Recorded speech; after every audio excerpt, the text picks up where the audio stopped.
Hey guys, welcome back to our channel Edugrabber और आप सबका स्वागत है फिर से हमारी एक न्यू वीडियो में।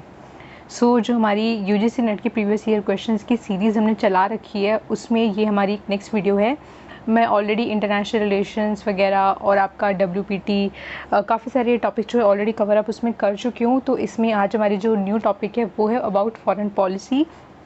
प्लीज़ अगर आप चैनल पे नए हो तो मेक श्योर करना कि आप चैनल को सब्सक्राइब ज़रूर कर लें, ताकि आने वाली और जो वीडियोज़ हैं उनका नोटिफिकेशन आप तक पहुंचता रहे। तो बेसिकली ये जो वीडियो है वो किस किस के लिए हेल्पफुल होने वाली है। ऑब्वियसली ये नेट के क्वेश्चंस हैं, तो जो बच्चे नेट का एग्ज़ाम देंगे, फ्यूचर में देंगे या फिर दे रहे हैं अभी, तो उनके लिए तो ऑलरेडी ये बेनिफिशियल है। लेकिन साथ ही जो मैं स्पेशली वीडियो लेकर आई हूँ वो मैं अपने MA एंट्रेंस के बच्चों के लिए लेकर आई हूँ। बिकॉज जो आपका MA का एंट्रेंस है पॉलिटिकल साइंस में, उसमें बहुत सारे क्वेश्चन आपके UGC नेट से एज इट इज़ उठाकर दे दिए जाते हैं प्रीवियस ईयर क्वेश्चन से, और ये काफ़ी सालों से होता चला है। तो जो क्वेश्चन हमको पता है कि ऑलरेडी ये पैटर्न फॉलो होता है, तो क्यों ना उसको ऑलरेडी प्रिपेयर करके जाएं। हो सकता है जो क्वेश्चंस मैं यहाँ पे आपको करवाऊँ उनमें से कोई भी क्वेश्चन आपके पास जो है एज इट इज़ वहाँ पर आ जाए, या फिर थोड़ा बहुत चेंज करके आएगा, तो आपको पता भी होगा कि उसका आंसर क्या है। इसी के रिगार्डिंग आज का हमारे जो प्रीवियस ईयर क्वेश्चंस होने वाले हैं वो अबाउट होने वाले हैं फॉरेन पॉलिसी। मैं इंटरनेशनल रिलेशंस पे ऑलरेडी अपलोड कर चुकी हूँ, इंडियन पॉलिटी भी, WPT भी। तो उसकी जो मेरी वीडियोस हैं वो आप हमारी MA एंट्रेंस की जो प्लेलिस्ट बनी हुई है उसमें जाकर चेक कर सकते हो, या फिर ऊपर आई बटन से भी उस प्लेलिस्ट को आप ओपन कर सकते हो। ठीक है, आज जो वीडियो है वो हमारी हिंदी और इंग्लिश दोनों ही लैंग्वेज में होने वाली है। तो उन बच्चों के लिए कोई परेशानी की बात नहीं है जो कि हिंदी मीडियम से हैं। ठीक है, तो विदेशी नीति यानी कि foreign policy. Let's start.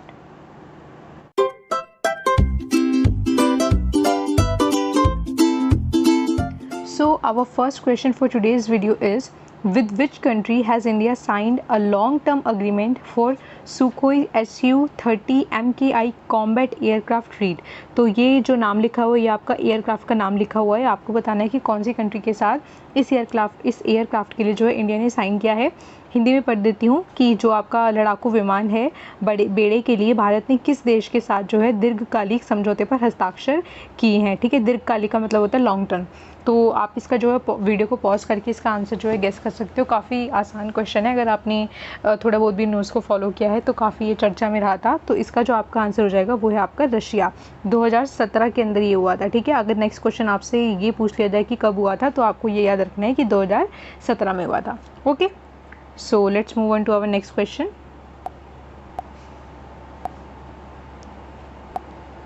Our next question is, India and EU have established which mechanism for furthering trade ties? तो आपके जो ट्रेड टाइज हैं यानी कि जो व्यापारिक रिलेशनशिप होती हैं उनको स्ट्रेंथन करने के लिए कौन सा मैकेनिज्म जो है फर्दर किया गया है बिटवीन इंडिया एंड EU यानी कि European union? International facilitation mechanism, investment facilitation mechanism, global facilitation mechanism, या फिर EU India facilitation mechanism?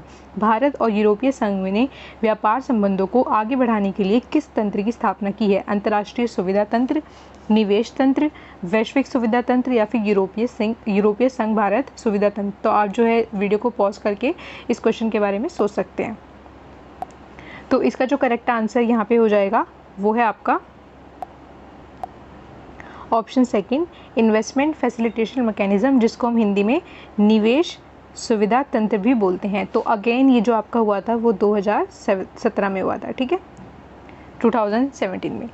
Let's move on to our next question.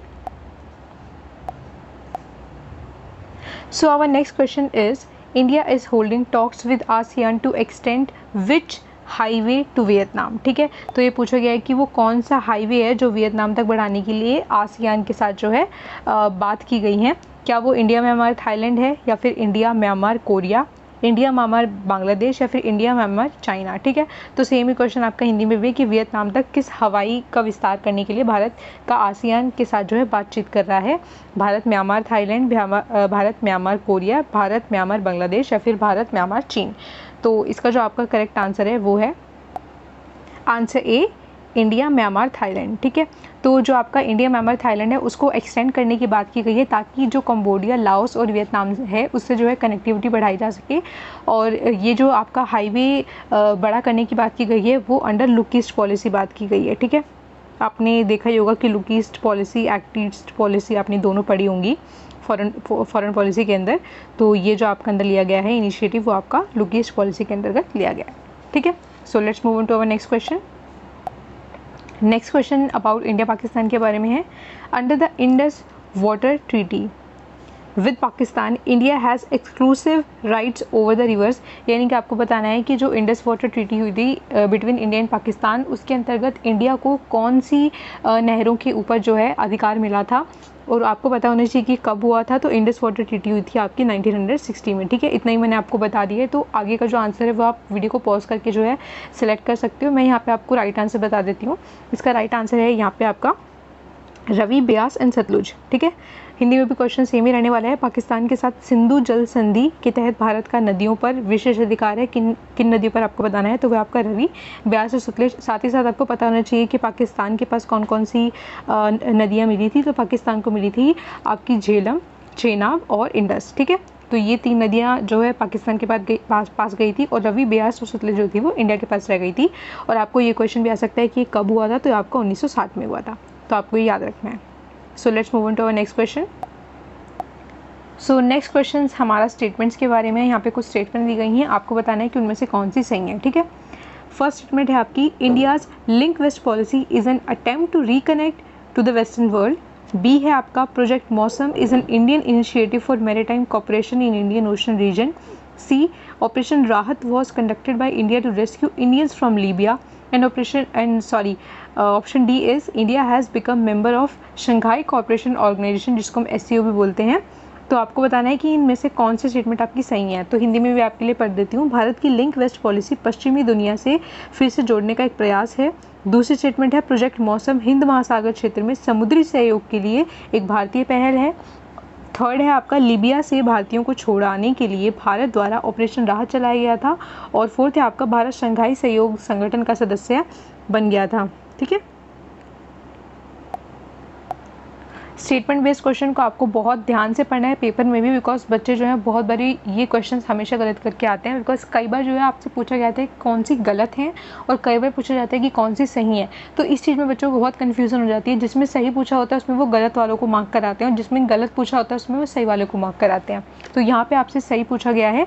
जब क्वेश्चन में नॉट ना लिखा हो, सिर्फ कंसिडर द फॉलोइंग लिखा हो, इसका मतलब है कि आपको वहाँ पर कौन सी सही स्टेटमेंट्स हैं वो बतानी है। ठीक है, सो फिलहाल मैं यहाँ पे आपको राइट आंसर बता देती हूँ। तो राइट आंसर है इसका डी, यानी कि आपकी स्टेटमेंट बी और आपकी जो स्टेटमेंट डी है वो आपकी सही है। यानी कि प्रोजेक्ट मौसम जो है वो इंडियन इनिशिएटिव है मैरीटाइम कोऑपरेशन के लिए इंडियन ओशन रीजन में, और जो आपका इंडिया था वो शंघाई कोऑपरेशन ऑर्गेनाइजेशन का मेंबर है। और कब बना था वो भी आपको पता होना चाहिए, 2017 में बना था। ठीक है, और 2017 में ही आपका पाकिस्तान भी जो है SCO का मेंबर बना था। तो 2017 में ही आपका इंडिया और पाकिस्तान दोनों ही 2017 में आपके मेंबर्स बनते हैं SCO के। और बाकी जो स्टेटमेंट है वो गलत किस लिए है, बिकॉज जो ऑपरेशन राहत चलाया गया था वो लीबिया के लिए नहीं चलाया गया था, वो येमेन के लिए चलाया गया था। ठीक है, तो वो येमेन के लिए चलाया गया था। और आपका जो फर्स्ट स्टेटमेंट है वो लिंक वेस्ट पॉलिसी आपकी वेस्टर्न वर्ल्ड से जुड़ने के लिए नहीं है, बल्कि गल्फ़ कंट्रीज से जुड़ने के लिए है। ठीक है, गल्फ़ कंट्रीज से आपके पास जुड़ने के लिए आपकी लिंक वेस्ट पॉलिसी जो है इंडिया ने अपनाई है। ओके, सो आई होप अभी तक के आपके क्वेश्चन आपको समझ आ रहे होंगे और आपको पैटर्न समझ में आ रहा होगा किस टाइप के क्वेश्चंस जो है एग्जामिनेशन में आ रहे हैं। तो आपको इंडियन फॉरेन पॉलिसी को जो है उसी ओरिएंटेशन के साथ जो है पढ़ना है। ठीक है, let's move on to our next question. So our next question is which of the following statements are true about the SAARC. ठीक है, साउथ एशियन जो आपका ऑर्गेनाइजेशन है उसके रिगार्डिंग आपको बताना है कि आपके कौन से स्टेटमेंट यहाँ पे सही है। Australia, America, Japan and Russia are observer members. B है आपका promote and strengthen collective defence among member states. C है आपका India became secretary general of SAARC twice. And fourth है आपका the second summit of SAARC was held in India. तो आपको बताना है कि इनमें से कौन से स्टेटमेंट्स आपकी सही हैं। तो हिंदी में भी आपका सेम रहने वाला है कि ऑस्ट्रेलिया, अमेरिका, जापान और रूस पर्यवेक्षक हैं, यानी कि ऑब्जर्वर मेंबर को आपके पर्यवेक्षक बोला जाता है हिंदी में। सदस्य राज्यों के बीच सामूहिक रक्षा को बढ़ावा देना और मजबूत करना। भारतीय यानी कि यहाँ पे भारत आएगा। भारत दो बार जो है सार्क का महासचिव बन चुका है, और सार्क का दूसरा शिखर सम्मेलन भारत में आयोजित किया गया था। तो आपको बताना है कि कौन सी स्टेटमेंट्स आपकी सही हैं। तो आप एक बार वीडियो को पॉज करके ध्यान से स्टेटमेंट्स को पढ़ना और अपने आंसर को गेस करके मेरे आंसर के साथ मैच करना।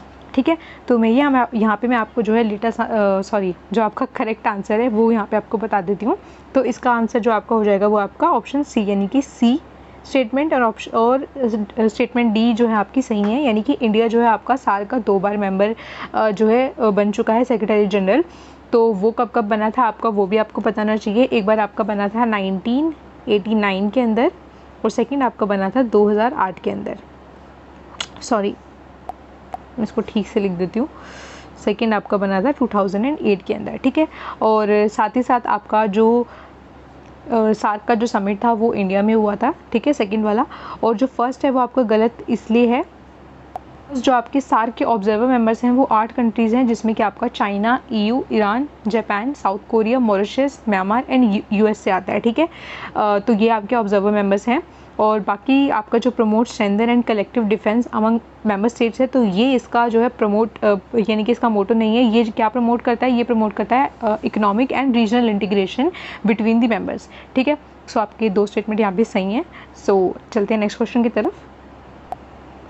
सो नेक्स्ट क्वेश्चन हमारा फिर से स्टेटमेंट बेस्ड है। तो ज़्यादातर मैंने आपके पास यहाँ पे जो स्टेटमेंट बेस्ड क्वेश्चन रखे हैं, ताकि स्टेटमेंट बेस्ड क्वेश्चन में क्या होता है कि वहाँ से आपके 4 नए MCQ बन जाते हैं। अगर आपको एक भी स्टेटमेंट के बारे में थोड़ा बहुत भी नहीं पता होगा, तो आप जो है थोड़ी बात नॉलेज के साथ भी उनको गेस कर पाते हो, और साथ ही साथ आपको जो सही या फिर गलत स्टेटमेंट होती है उनसे एक नई नॉलेज जो है गेन करने को मिलती है। इसलिए जो आपके स्टेटमेंट वाले क्वेश्चन होते हैं और जो रीजन सेशन वाले क्वेश्चन होते हैं, फिर मैचिंग वाले क्वेश्चन होते हैं, तो ऐसे क्वेश्चन आपके बहुत काम के होते हैं। तो प्लीज़ उनको ध्यान से पढ़ा करिए और उनके जो सॉल्यूशंस हैं उन पर ध्यान दिया करिए कि जो आपके ऑप्शंस गलत हैं वो गलत क्यों हैं और जो सही हैं वो सही क्यों हैं। अगर आप उनके रीजंस जानने की कोशिश करोगे तो आपके नए क्वेश्चंस वहाँ से बन सकते हैं, ठीक है। सो नेक्स्ट क्वेश्चन है आपका, consider the following statements with regard to the India in ASEAN, ठीक है। तो आपको बताना है कि इंडिया एंड आसियान के रिगार्डिंग इन चारों में से कौन सी स्टेटमेंट आपकी सही है। फर्स्ट है आपका, India became sectoral partner of ASEAN in 1992। B है आपका, Delhi dialogue is an politico economic issues between ASEAN and India. India became dialogue partner of ASEAN in 1996। And D है आपका, India became summit level partner of ASEAN 2000, ठीक है। हिंदी में पढ़ देती हूँ। भारत और आसियान के संबंध में निम्नलिखित कथनों पर विचार करें। फर्स्ट है आपका, 1992 में भारत आसियान का क्षेत्रीय भागीदारी बना। बी है आपका, दिल्ली वार्ता आसियान और भारत के बीच राजनीतिक आर्थिक मुद्दों पर है। और सी है आपका, भारत 1996 में आसियान का वार्ता भागीदार बना। और डी है आपका, भारत 2000 में आसियान का शिखर स्तरीय भागीदार बना। तो आपको जो है इन सारे ऑप्शंस को एक बारी वीडियो को पॉज करके सोचना है, और यहाँ पे मैं आपके लिए जो है आपका टाइम ज़्यादा वेस्ट ना हो, इसलिए मैं आपको यहाँ पे राइट आंसर बता देती हूँ। तो इसका जो राइट आंसर है वो है आपका ऑप्शन बी, यानी कि statement A and statement C आपकी ठीक है। India became sectoral partner of ASEAN in 1992 and India became dialogue partner of ASEAN in 1996। तो जो आपका ऑप्शन डी लिखा हुआ है कि India became summit level partner of ASEAN 2000, तो ये गलत है। यहाँ पे आपका 2002 में बना था, ठीक है। So India became summit level partner of ASEAN 2002। सो आपको जो है ऐसी बातों को ध्यान रखना है जो मैं साथ में एडिशनल आपको बता रही हूँ, क्योंकि आपसे जो है नेक्स्ट टाइम ये क्वेश्चन पूछा जा सकता है कि कब हुआ था, या फिर आपको सही स्टेटमेंट में 2002 दिया जा सकता है। तो अगर आपको पता ही नहीं होगा कि 2002 में हुआ है, तो आप उसको सही या गलत कैसे ठहरा पाओगे, ठीक है। और आपका जो दिल्ली डायलॉग था वो आपका डिस्कशन था अबाउट पॉलिटिकल सिक्योरिटी के बारे में, इकोनॉमिक्स के बारे में और सोशल कल्चरल एंगेजमेंट के बारे में बिटवीन इंडिया एंड आसियान, ठीक है। So let's move on to our next question. Next question है आपका, India has signed strategic partnership agreement, ठीक है, स्ट्रेटेजिक पार्टनरशिप एग्रीमेंट विद, आपको बताना है कि इनमें से जो भी कंट्रीज़ यहाँ पे दे रखी हैं, किन किन कंट्री के साथ इंडिया ने स्ट्रेटेजिक पार्टनरशिप एग्रीमेंट को साइन कर रखा है, जिसको हिंदी में रणनीतिक साझेदारी का समझौता बोलते हैं, ठीक है। रणनीतिक साझेदारी का समझौता पर हस्ताक्षर किए हैं। फर्स्ट है आपका, France, Russia, Iran and South Africa. B है आपका, China, America, Britain and Argentina. C है आपका, ASEAN, Japan, Australia and Tanzania. And D है आपका, Vietnam, Seychelles, Mongolia and Singapore. So ये क्वेश्चन थोड़ा सा डिफिकल्ट इसलिए है बिकॉज इंडिया ने बहुत सारी कंट्रीज़ के साथ जो है अपने स्ट्रेटेजिक पार्टनरशिप को जो है साइन किया हुआ है। तो इट्स ऑलरेडी इम्पॉसिबल कि आप इतनी सारी कंट्रीज़ को जो है याद कर सको। तो यहाँ पे आप थोड़ा बहुत जो है गेस भी लगा सकते हो अगर आपको 1-2 कंट्रीज़ भी पता हैं। सो ज़रूरी नहीं है कि आपको हर क्वेश्चन एग्जाम में आता हो, लेकिन कुछ क्वेश्चन आप गेस से भी सेलेक्ट कर सकते हो, और जिसका आपको कोई आइडिया नहीं है वहाँ पर आप जो है वहाँ पे तो आपको टोटल गेस करना ही होगा। तो इसका जो यहाँ पे करेक्ट आंसर वो मैं आपको बता देती हूँ, वो आपका Vietnam, Seychelles, Mongolia and Singapore. लेकिन इसके अलावा भी जो है इंडिया ने बहुत सारी कंट्रीज़ के साथ जो है ऑलरेडी स्ट्रेटेजिक पार्टनरशिप को जो है साइन कर रखा है। सो ऐसे क्वेश्चन को देख के घबराने की ज़रूरत नहीं है, क्योंकि ये इम्पॉसिबल है कि हर एक बच्चे को सारी की सारी कंट्रीज़ यहाँ पर याद हों। ठीक है, so let's move on to our next question. So our next question is, when were post Pokhran second sanctions imposed on India lifted by the US? तो यानी कि इंडिया के ऊपर जो सैंक्शंस लगाए गए थे, सैंक्शंस का मतलब होता है प्रतिबंध, तो जो प्रतिबंध यूएस के द्वारा इंडिया पे लगाए गए थे जब आपका न्यूक्लियर टेस्ट हुआ था, वो कब हटाए गए थे? तो उसमें आपके यहाँ पे इवेंट्स दे रखे हैं, किस इवेंट के बाद हटाए गए थे वो आपको बताना है। फर्स्ट है आपका इन द वेक ऑफ 9-11 अक्टूबर 2001, यानी कि अक्टूबर 2001 में जो आपका अटैक हुआ था। ठीक है, at the time of US attack on Iraq in March 2003 on the eve of inauguration of Bush in the second term in January 2005। Option D is in September 2005 during 6th UN general assembly meet. तो इसका जो correct answer है वो आपका in the wake of 9/11, जो आपकी 9/11 की जो घटना हुई थी सबको पता। उस 9/11 की घटना के बाद जो है यूएस ने अपने जो सैंक्शंस लगाए थे, इंडिया के ऊपर जो प्रतिबंध लगाए थे, उन प्रतिबंधों को जो है हटा दिया था। So let's move on to our next question.